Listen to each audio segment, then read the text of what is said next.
మిత్రమా, బంగారం మీద బురద చల్లినంత మాత్రాన దాని మెరుపు తగ్గదు కదా.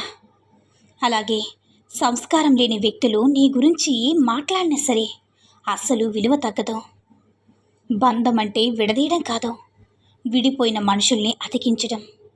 సూదిలా గుచ్చేలా మాటల కన్నా దారంలా కలిపే గుణం ఉండాలి మిత్రమా. జీవితంలో ఏ సంబంధమైనా కేవలం రెండు విషయాలపై ఆధారపడి ఉంటుంది. ఒకటి నమ్మకం, మరొకటి స్వభావం. నీ మేలు కోరేవారు ఎప్పుడూ కూడా నిన్ను ప్రశ్నిస్తూ ఉంటారు మిత్రమా. నీ కీడు కోరుకునే వారు ఎప్పుడు కూడా నిన్ను పొగుడుతూ నీ భజన చేస్తూ ఉంటారు. భజన చేసేవారు కాదు నీకు కావాల్సిందే, ప్రశ్నించేవారు. అర్థమైందనుకుంటా. తగ్గి బ్రతకడానికి, తలదించుకుని బ్రతకడానికి చాలా తేడా ఉంది మిత్రమా. అదేంటో గుర్తించినప్పుడే నీ జీవితానికి ఒక అర్థం ఉంటుంది. ఒక అబద్ధం 1000 మందిని ఆకర్షించవచ్చు, కానీ ఒక నిజం 1000 మందిని ఎదిరించే ధైర్యాన్ని ఇస్తుంది. చెత్త ఉన్న చోట ముక్కు ఎలా మూసుకుని వెళతామో, చెడ్డ మనుషులుగా ఉన్న చోట నోరు మూసుకుని వెళ్ళడం కూడా నేర్చుకోవాలి. ఎదుటివారి ముందు నిక్కచ్చిగా నిర్మోహమాటంగా ఉన్నప్పుడే బంధాలు, స్నేహాలు ఎంత దృఢమైనవో మనకు అర్థమవుతాయి. క్షమాపణ అడిగితే మాట్లాడేస్తారనే ధైర్యంతోనే మనల్ని ప్రేమించేవారి మనసును పలుమార్లు గాయపరుస్తూ ఉంటాము. మిత్రమా, శ్రద్ధగా రాస్తే చేతి రాతనే మారినప్పుడు గట్టిగా ప్రయత్నిస్తే తలరాతలు మారవా? కాదంటారా? సమస్యకు పరిష్కారం విడిపోవడమైతే విడగొట్టడానికి చాలామంది ఉన్నారు మిత్రమా. ఏదైనా సరే కోపమే అన్ని కష్టాలకు కారణం. దాన్ని ఎలా నియంత్రించాలో తెలుసుకోవాలి. లేకపోతే జీవితం బురదలా మారిపోతుంది. 30 ఏళ్ళు వచ్చాయంటే పెళ్ళి అయిపోవాలి, 25 ఏళ్ళకే సెటిల్ అయిపోవాలి. ఇవన్నీ కూడా సమాజం గీసిన గీతలు మిత్రమా. ప్రతి పువ్వు కూడా ఒకేలా పుయ్యదు కదా.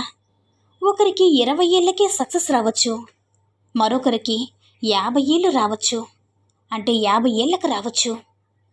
కేఎఫ్సి స్థాపించిన వ్యక్తికి 60 ఏళ్ళ తర్వాత విజయం దొరికింది. ఆలస్యం అవ్వడం అంటే ఓడిపోవడం కాదు, నీ గెలుపు మరింత ఘనంగా ఉండబోతుందని అర్థం. అందుకే ఈ సమాజం పెట్టిన డెడ్లైన్స్ చూసి ఎప్పుడు కూడా కంగారు పడొద్దు. టైం వచ్చినప్పుడు నీ విజయం చేసే శబ్దానికి ఈ లోకం నోరు మూసుకుంటుంది. మంచి మార్కులు వస్తేనే ఏదైనా సరే జీవితంలో గొప్పవాళ్ళం అవుతామన్నది ఈ సమాజం నూరు పోసినటువంటి అతి పెద్ద అబద్ధం మిత్రమా. ర్యాంకులు కేవలం నీ జ్ఞాపక శక్తిని కొలుస్తాయి, కానీ నీ తెలివితేటల అస్సలు కాదు. తరగతి గదిలో వెనక బెంచిలో కూర్చున్నవాడు ఈరోజు సామ్రాజ్యాన్ని ఏరుతున్నాడు. ఫస్ట్ వచ్చినవాడు ఎవడో ఒకడి దగ్గర పనిచేస్తున్నాడు. నువ్వు చదివే చదువు నిన్ను జ్ఞానాన్ని చెయ్యాలి, కానీ కేవలం ఒక ఉద్యోగి కాదు. సర్టిఫికెట్ లేని మేధావిని కావాలి, కానీ జ్ఞానం లేని పట్టభద్రుడివి అసలు వద్దు మిత్రమా. లోకం నిన్ను ఈ గ్రేడ్లు బట్టి గుర్తిస్తుంది, కానీ కాలం నీ టాలెంట్ని బట్టి గుర్తిస్తుందని అస్సలు మర్చిపోవద్దు. నువ్వు చేసే ప్రతి పనిని కూడా 10 మందిని మెచ్చుకోవాలని ఎప్పుడూ అనుకోవద్దు. నీ ఎదుగుదలను నువ్వే ఆపుకోవడం రెండు కూడా ఒక్కటే. లోకం ఏమనుకుంటుందన్న భయం అనేది ఒక క్యాన్సర్ లాంటిది. నువ్వు ఆకలితో ఉన్నప్పుడు అన్నం పెట్టని లోకం నువ్వు కష్టపడి పైకి వస్తుంటే మాత్రం ఖచ్చితంగా విమర్శిస్తుంది. సమాజం అనేది ఒక రంగుల అద్దం. నువ్వు ఎలా ఉన్నా వాళ్ళకి నచ్చిన రంగులోనే నిన్ను చూస్తారు. వాళ్ళ కోసం నీ రంగు అస్సలు మార్చుకోకు. నీ నీడ నీకు తోడున్నంత వరకు కూడా ఎవరో వస్తారని, ఏదో అంటారని నీ యొక్క ప్రయాణాన్ని అస్సలు ఆపొద్దు మిత్రమా. డబ్బు సంపాదించడం అంటే కేవలం బ్యాంకు బ్యాలెన్స్ పెంచుకోవడం కాదు, అదే నీకిచ్చే స్వేచ్ఛ. నువ్వు నిద్రపోతున్నప్పుడు కూడా నీకు డబ్బు వచ్చే మార్గం లేకపోతే నువ్వు చనిపోయే వరకు కష్టపడుతూనే ఉండాలి. ఒకటి చెప్తాను, గుర్తుపెట్టుకో మిత్రమా. పేదరికంలో పుట్టడం నీ తప్పు కాదు, కానీ పేదవాడిగా చచ్చిపోవడం ఖచ్చితంగా నీ తప్పే అని తెలుసుకో. అందుకే నీ విలాసాల కోసం అప్పు చేయొద్దు. నీ పెట్టుబడి నీకు విలాసాలనిచ్చేలా ప్లాన్ చేయు. గుర్తుంచుకో, ఈ లోకంలో నిన్ను గౌరవించేది నీ వ్యక్తిత్వం మాత్రమే కాదు, నీ వెనకున్న ఆర్థిక బలం కూడా. మిత్రమా, నీ ఇంటి గుట్టు రచ్చడికి అస్సలు ఎక్కనివ్వద్దు. నీ భార్య లేదా భర్తతో ఉన్న గొడవలను మూడో వ్యక్తికి చెప్తే అది నీ బంధానికి నువ్వే చిచ్చు పెట్టుకున్నట్లే. కుటుంబం అంటే ఒకరి తప్పులను మరొకరు కప్పుకోవాలి, కానీ అందరికీ కూడా చూపించకూడదు. సోషల్ మీడియాలో పెట్టే ఫోటోల కంటే ఇంట్లో పంచుకునే నవ్వులు ముఖ్యం.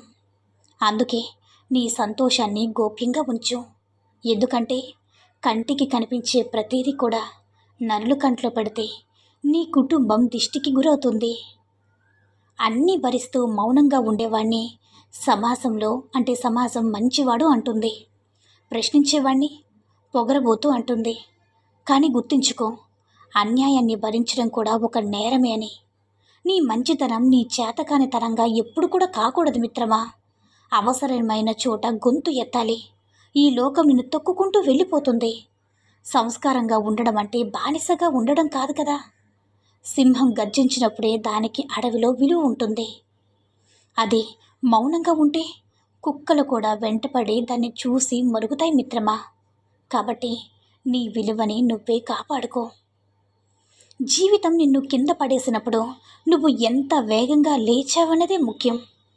ఏదైనా సరే బలవంతుడంటే ఎప్పుడూ గెలిచేవాడు కాదు. ఓడిపోయినా మళ్ళీ పోరాడే ధైర్యం ఉన్నవాడు మాత్రమే. నీ మనసు నీకు మిత్రుడు కావాలి, శత్రువు కాదు మిత్రమా. కష్టాలు వచ్చినప్పుడు ఎందుకు నాకే ఇలా జరుగుతుందని అడక్కో. నన్ను ఇంకా ఏం నేర్చుకోమంటున్నావని జీవితాన్ని ప్రశ్నించు. నీ ఆలోచనలే నీ ప్రపంచాన్ని నిర్మిస్తాయి. కాబట్టి నీ మనసును ఇనుములా మార్చుకో. ఒక బంధం నిలబడాలంటే కావాల్సింది కేవలం ప్రేమ మాత్రమే కాదు, ఇంకా ఒకరినొకరు అర్థం చేసుకునే గుణం.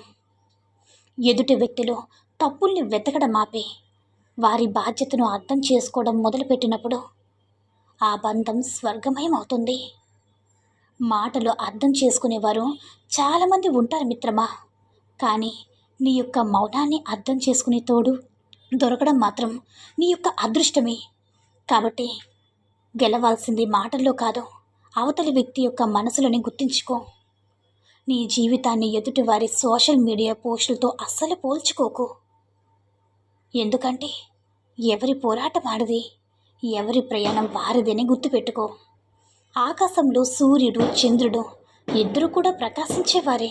ఎవరి సమయం వచ్చినప్పుడు వారు మెరుస్తారు మిత్రమా. సరిగ్గా అలాగే నువ్వు కూడా వేరొకరితో పోల్చుకోవడం అంటే నిన్ను నువ్వు అవమానించుకోవడం అని గుర్తుపెట్టుకో. నీ పోటీ ఎప్పుడు కూడా నిన్నటితోటే ఉండాలి. నిన్నటి కంటే ఈరోజు నువ్వు ఎంత మెరుగయ్యావో అన్నదే అసలైన సక్సెస్ మిత్రమా. ఎప్పుడైతే మగాడు ఒక వస్తువులా ఆడదాన్ని చూస్తాడో సరిగ్గా అప్పుడే ఆడది తనని మనిషిలా చూసే మరో మగాడిపై దృష్టి మళ్లిస్తుంది. మనసు కూడా. కాదంటారా? ఈ సూక్తుల్లో ఏ సూక్తి నచ్చిందో కామెంట్ చేయండి. ఈ వీడియో కనుక నచ్చినట్లయితే లైక్ చేసి మరిన్ని వీడియోస్ కోసం మన ఛానల్ని సబ్స్క్రైబ్ చేసుకుని మాకు మరింతగా సపోర్ట్ చేయండి.